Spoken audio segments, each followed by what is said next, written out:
Get ready for another open and honest conversation with my guest and my friend, Laura Brandenburg. We talk about zone of genius, why this is so important. It's critical, in my opinion. We talk about some tips and just lessons that Laura has learned over running her business, as well as being in real estate investing. And I think that for business owners and just even people interested in real estate investing are going to love these 3 lessons. They're so good. We also just open up. Laura was so honest about some self-doubt, fear, insecurities that she's had in her business.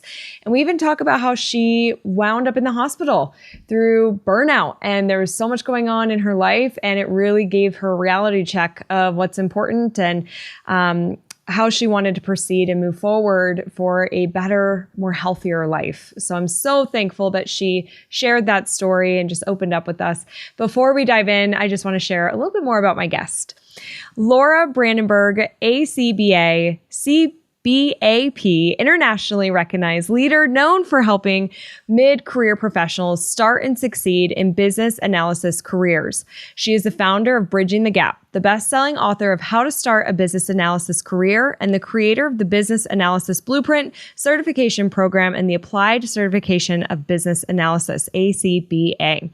Laura brings nearly 20 years of experience in the business analysis profession, filling several different full-time business analysis positions, as well as contributing as a consultant, hiring manager, trainer, and career coach.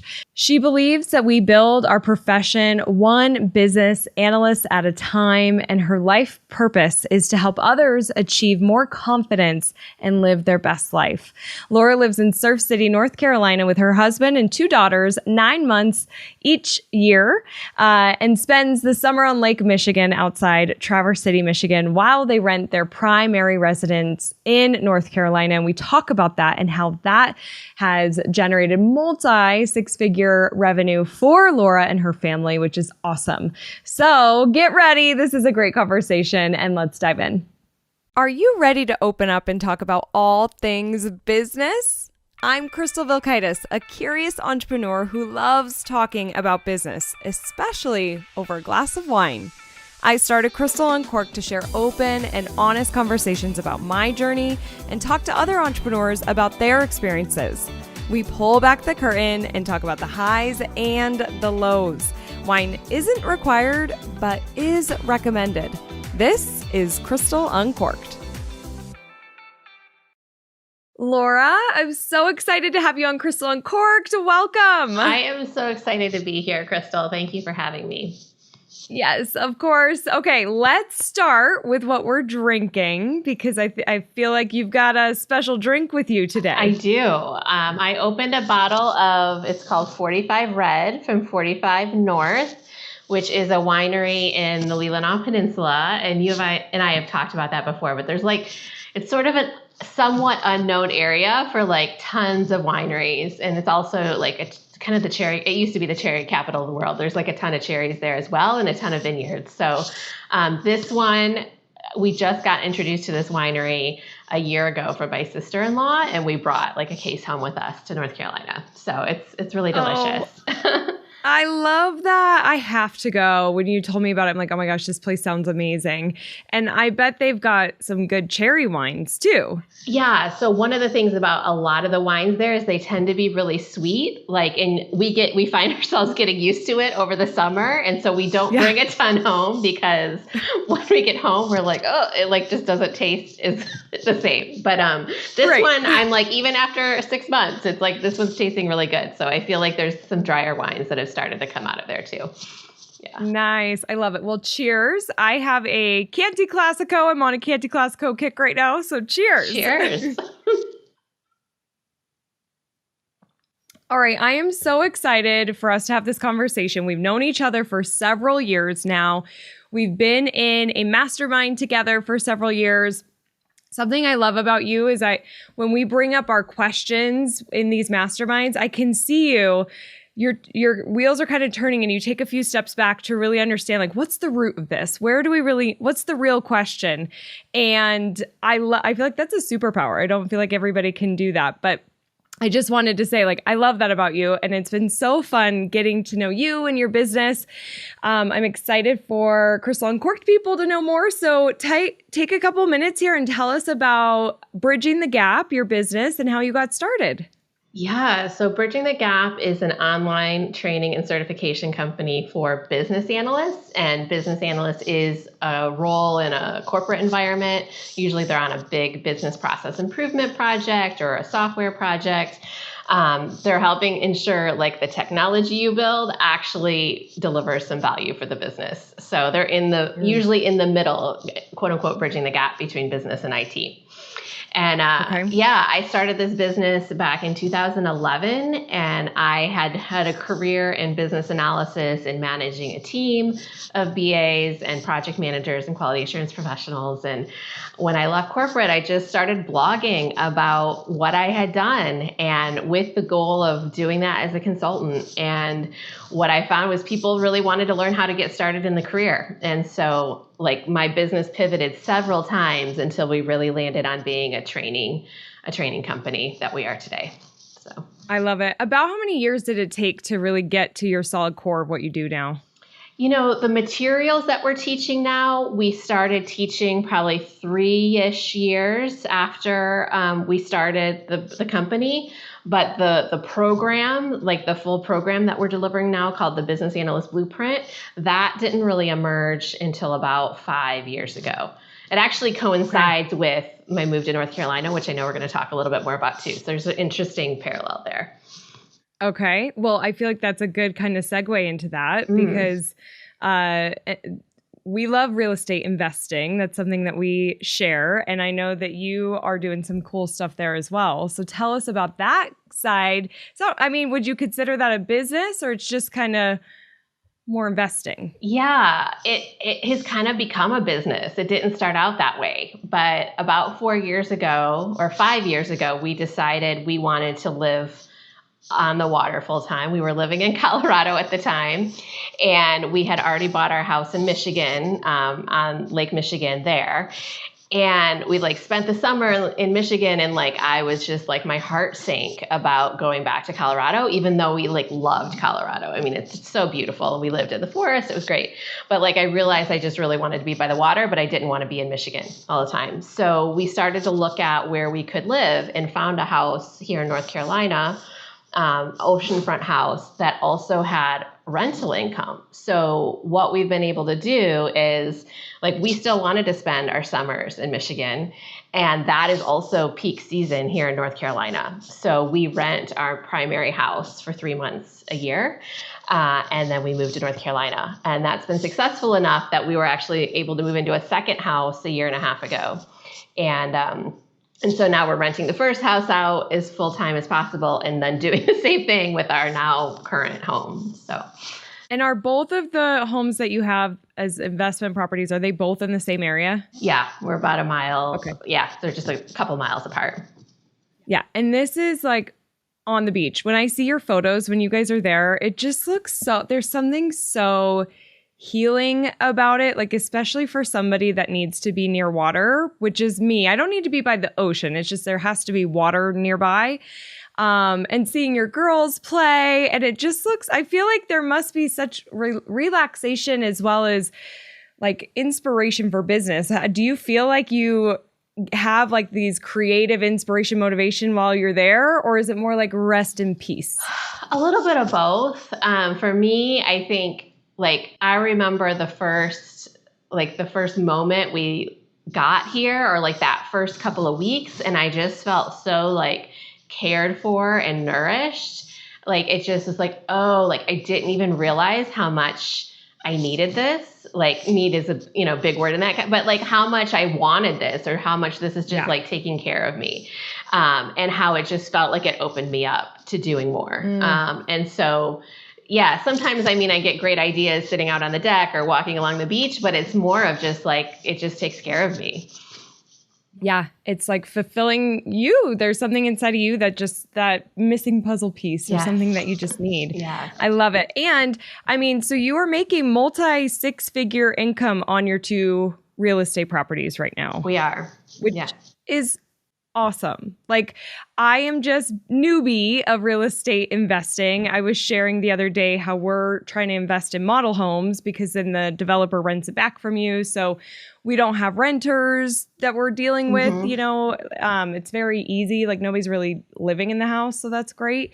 And I have a friend who does Airbnb and vacation rentals, kind of similar to you. And I mean, they're killing it.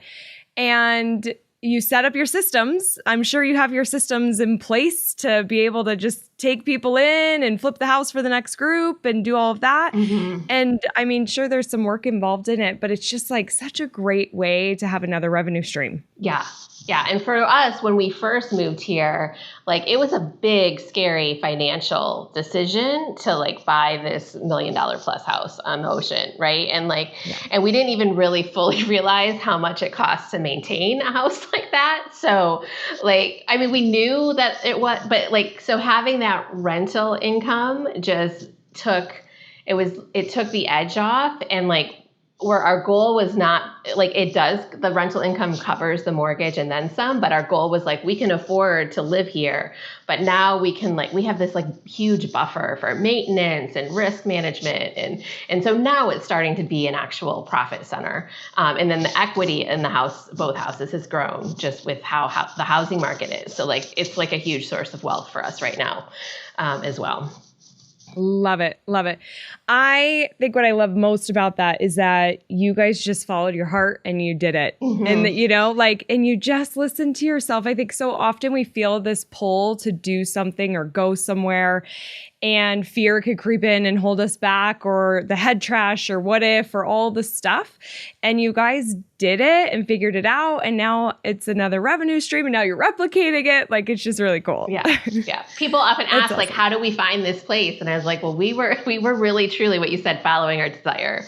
It didn't start we were trying to engineer this whole system. It was well, where do we want to live? And then everything else worked out from there.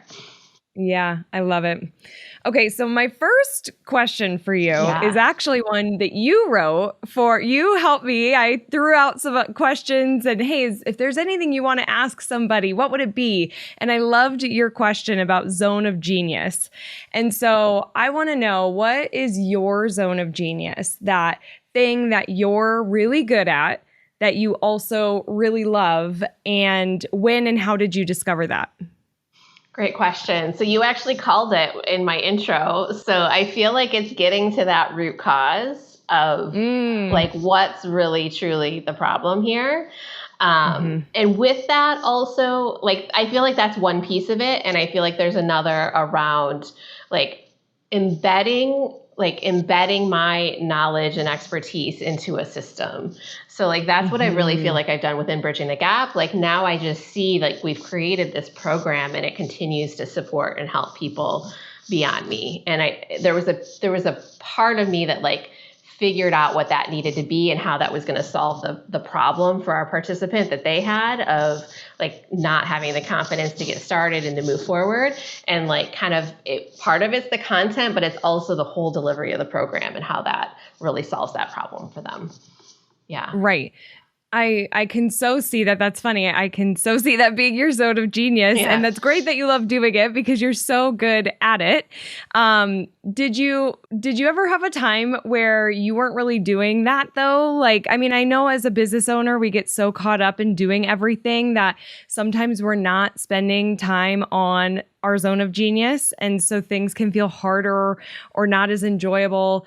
Did you just kind of always have that? It's a big part of what your business is, or did you kind of have to figure that out? And then once you got there, it flowed? Yeah, I feel it's been a process of learning and unlearning and relearning, because it is that is a core strength of a business analyst. So in my corporate career, that is why when I fell into this career, my whole world just seemed to make sense.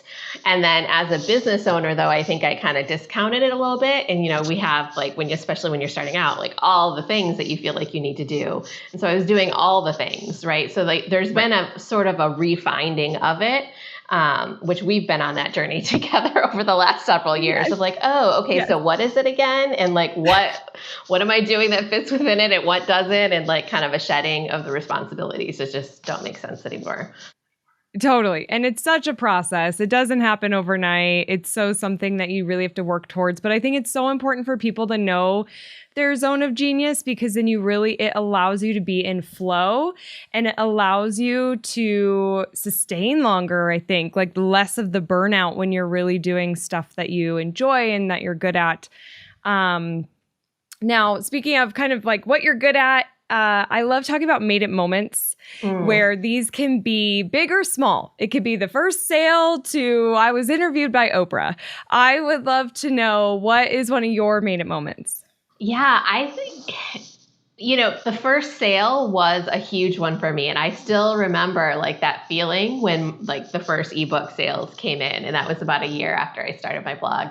But really the most powerful moment that comes up for me is when we did, like, we got here in North Carolina, and like we had bought our house like 6 months before or 5 months before. And then we spent the summer in Michigan because it was being rented. But like there was just this moment of like, we got here and it was later at night and we were on the beach and my kids were running around in their pajamas, and like we did it. Like we had worked so hard and done every manifesting tool in the book to like make this happen. And it's like, oh, we're here. Like it's like we're done. Like in a way, like it was definitely a moment where like we did something really hard, and also something really intentional and purposeful, and like from a place of like we really wanted this and we made it happen.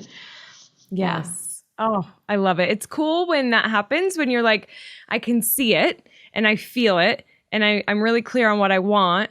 But obviously it's a process and it takes time. We have to be patient. And then all of a sudden, because it's a lot of work, and so you kind of forget like you're just doing everything. And then all of a sudden you're like, whoa, holy shit. Like this is it, that we did it. You know, it's like, it's that made it moment, which is so fun. I love it. Now, tell me about, here on Crystal Uncorked, we're all about being open and honest. Mm-hmm. And so I would love to know a time when you felt self-doubt or insecurity or fear in your business and how you overcame that.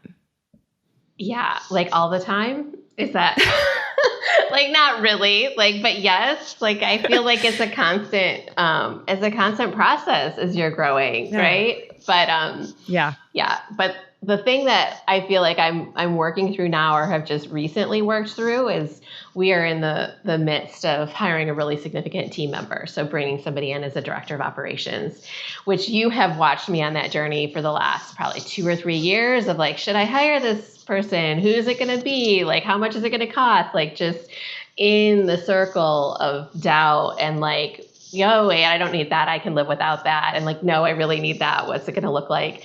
And like, we have that person who's starting within the next couple of months. And it's like locked at this point, and it's really exciting.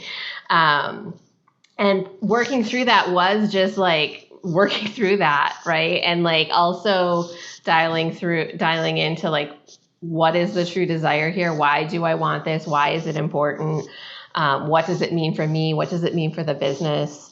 For me, a really big milestone too was last year, kind of going through this shift where I learned to see myself in relationship to my business, as opposed to like my identity completely wrapped up with the business.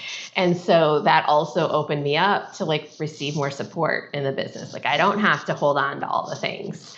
So that was a really big shift. So for me, it's like masterminds and coaching and just having the conversations is a big part of that. And then even like a month ago, I got scared again because I'm like, well, where's the money really going to come from? Right.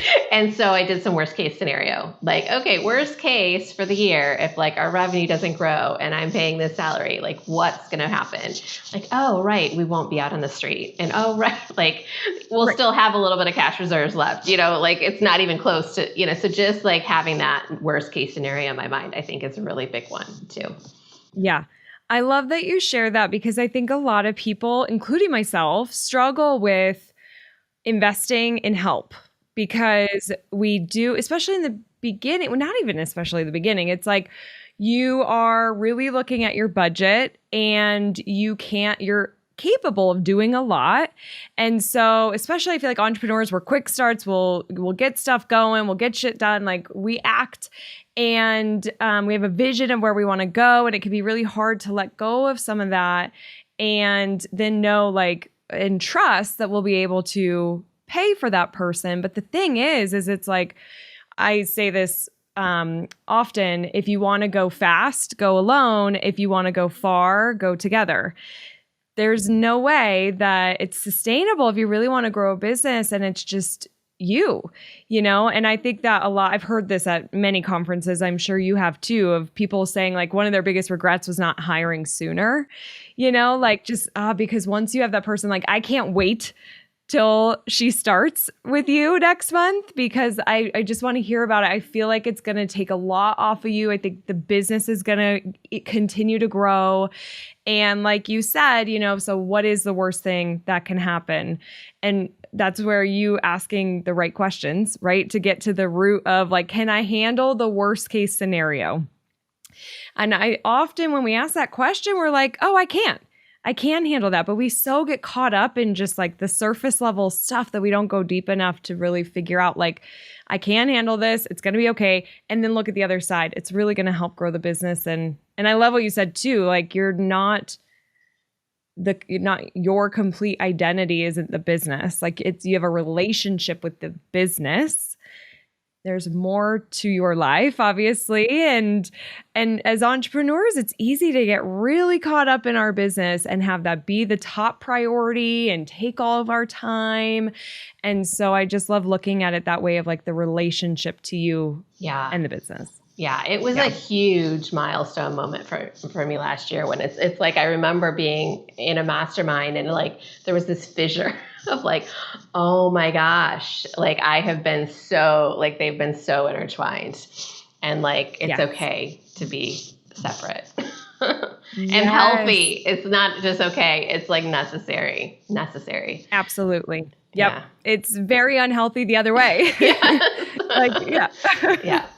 I know. It's so funny how we do that. But again, like, I mean, we're just building something, it's our baby. We have a vision, we have a dream, and it's so easy to get so caught up. But talk about also just maintaining being sustainable and not burnout. Like that's another way where people are burning out because it's like everything you give is to your business and you just can't. Yeah. I didn't even realize how burnt out I was because I don't necessarily, I had a pretty easy schedule in the sense I wasn't working 60-hour weeks. I was probably working 20, 30-hour weeks, right? So I was like, I can't be burnt out. I'm working. But it's like my mind was so attached that like that was like, even if I wasn't working, quote unquote, I was like so attached that I never really had that space.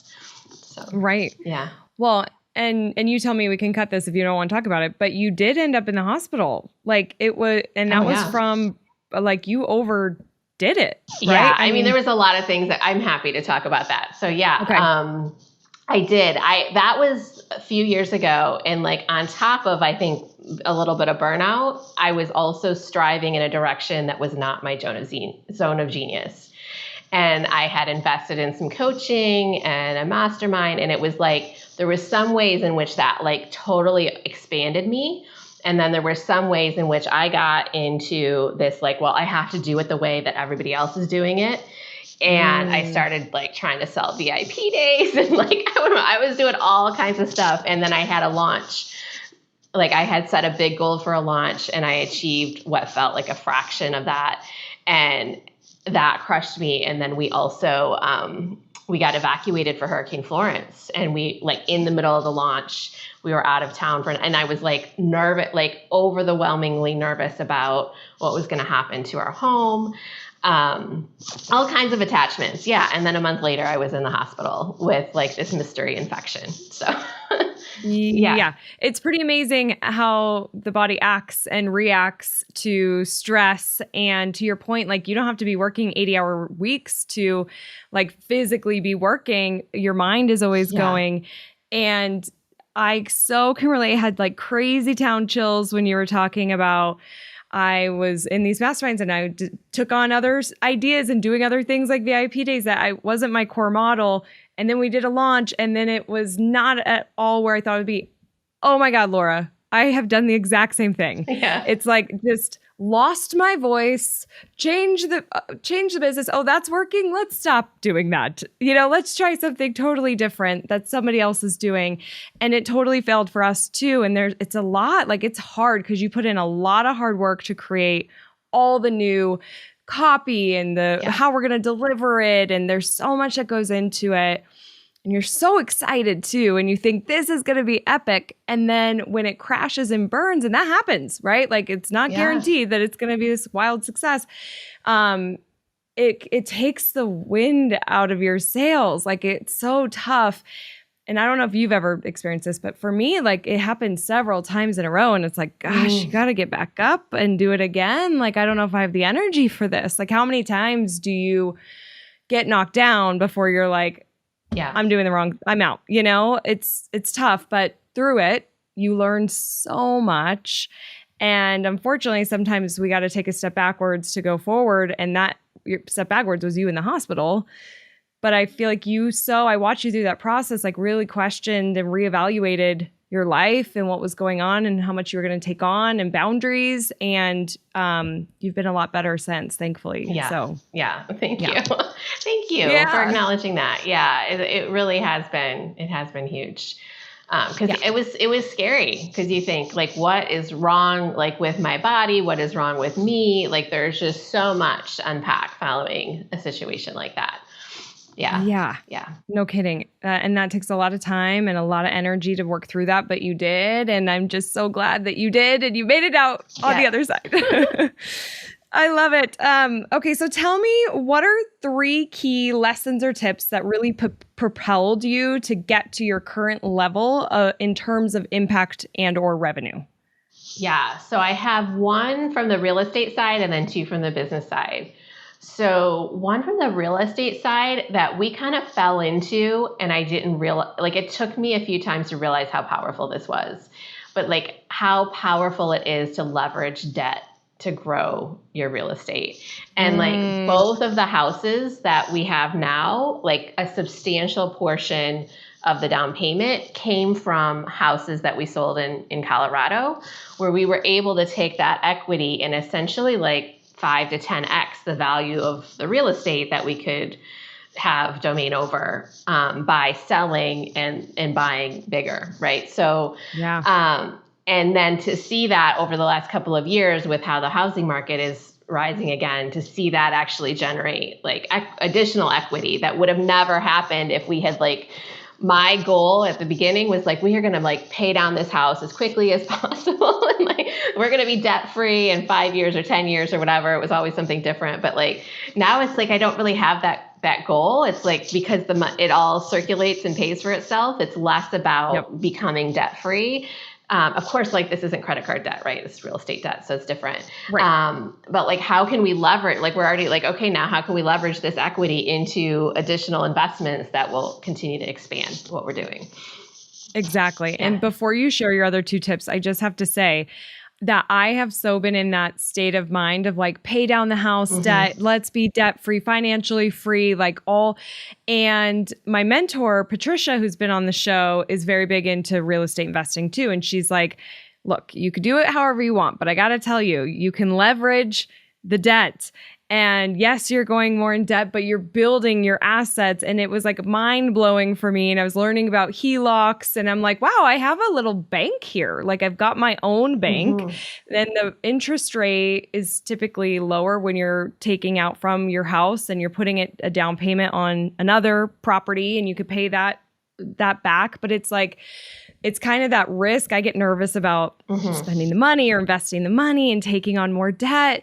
But what's the worst that can happen, right? Just like you asked. And so going through those numbers, like anything, there's some risk there, but it's such a great way to build your wealth. And what a great tip. Love it. Yeah. Okay, what are the other 2?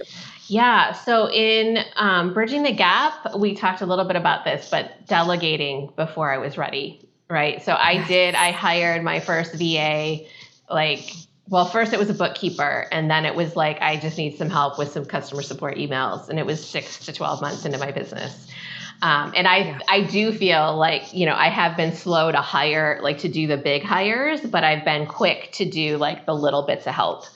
and Nice. also very iterative in terms of always looking at like what tasks are really not enjoyable to me that I can let go of, either eliminate completely or delegate to somebody else, and constantly in that process of letting go and shedding.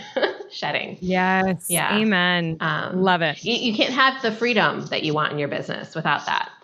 Yeah. Yeah, I think it was Stacy said on one of our masterminds, she said, I don't know who she said it to, but she was like, you're investing that money for more time off for yourself. And when I heard her say that, it really resonated for me, because it's like time off and more freedom, whatever I'm going to do with that. I might be spending it on my business still, but in different strategic ways, or thinking, or I'm traveling, or whatever I want to do. But that investment in somebody so I can have time. And then ideally they are growing the business and helping support in a lot of different ways. But it's so critical to delegate, to free you up so you can be more in your zone of genius and do whatever it is that you want to do. Yeah.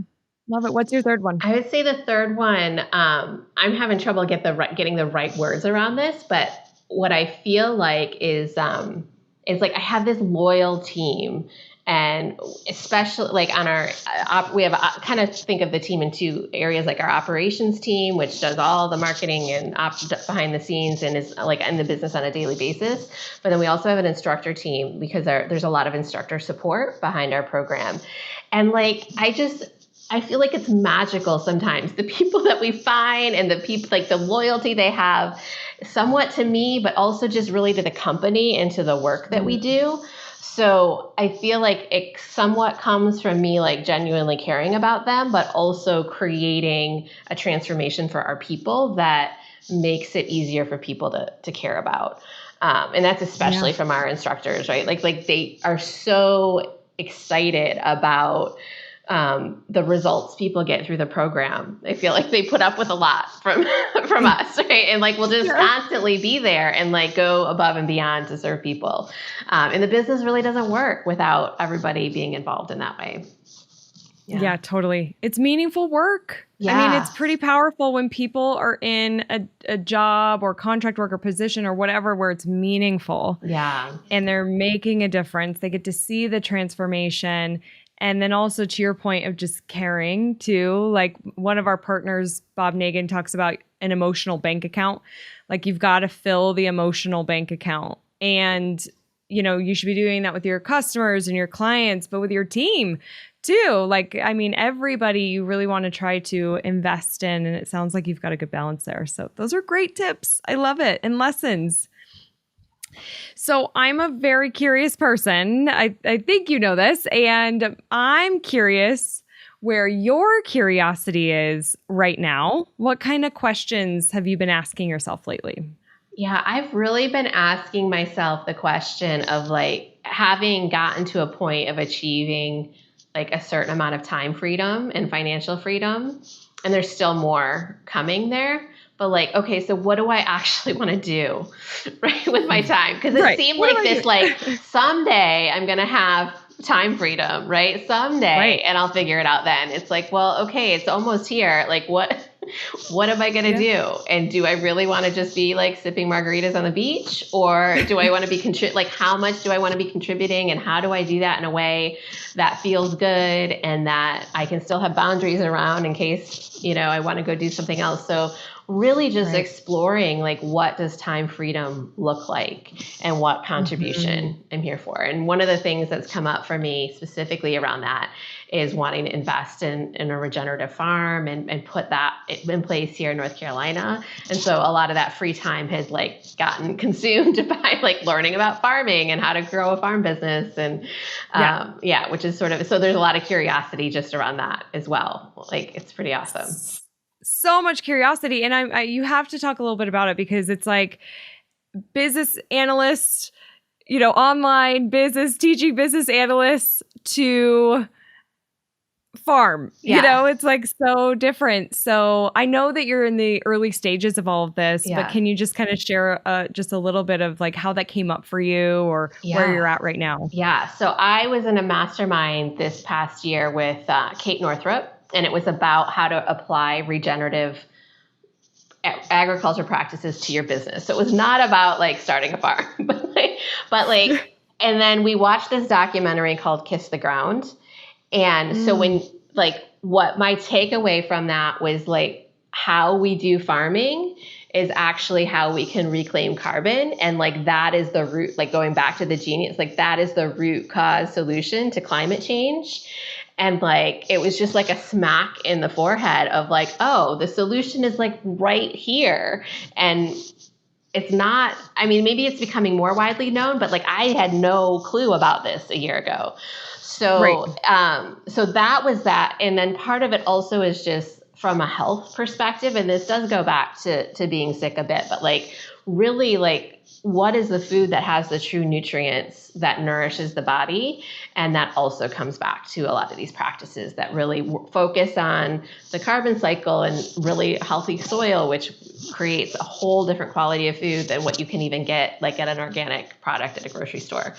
Wow. And so it's really a desire. Again, it's like that desire leading the way of like, I want that food and I want to be doing something meaningful. And like, how do I create that? How do you bridge the gap? Yeah. You know, I love it. Yeah. I love it so much. I can't wait to see where you go with this and go visit your farm. And, you know, I'm not like, there's so much that I can learn about that. I don't know much at all. I should. I'll have to check out, it's Kiss the Ground. Is that what it was? Yeah. It's a Netflix documentary. So. Okay. Yeah. I love it. But I love how you're like learning how to take those skills and put them into business, but you're like, I'm actually just going to start a farm. Oh, this was metaphorical, but I'm also like, I love the metaphor of it too. And I do want to like teach people some of the metaphors, like come and see the farm and see what's happening. And then how does this apply in other areas of your life and kind of have that be part of the story. Oh, chills, Laura. Yeah. I love it so much. Thank Oh, you. this is such a great conversation. I so appreciate you being here. I just thank you so much for being open and honest. And will you tell people how they can learn more about you and connect with you online? For sure. You can learn more about my company for business analysts at bridgingthegap.com. It does have hyphens in it, so bridging-the-gap.com. And I'm on like LinkedIn is probably my main social media platform. I'm also on Instagram as This is Laura Brandenburg. So love it. And we'll link to all of that as well. Laura, one more cheers here. This was so great. Cheers. Thank you so much Thank you so much, Laura, for your time and everybody who listened. And I will see you on the next See You. Bye. Thank you, Crystal. All right, let's keep this conversation going. Join me on Instagram. I'm at Crystal Uncorked. And I need to tell you, thank you so much for listening to this show. It truly means the world to me. If you're enjoying Crystal Uncorked, don't forget to subscribe so you never miss an episode. Okay, I'll see you on the next See You. Cheers, friend.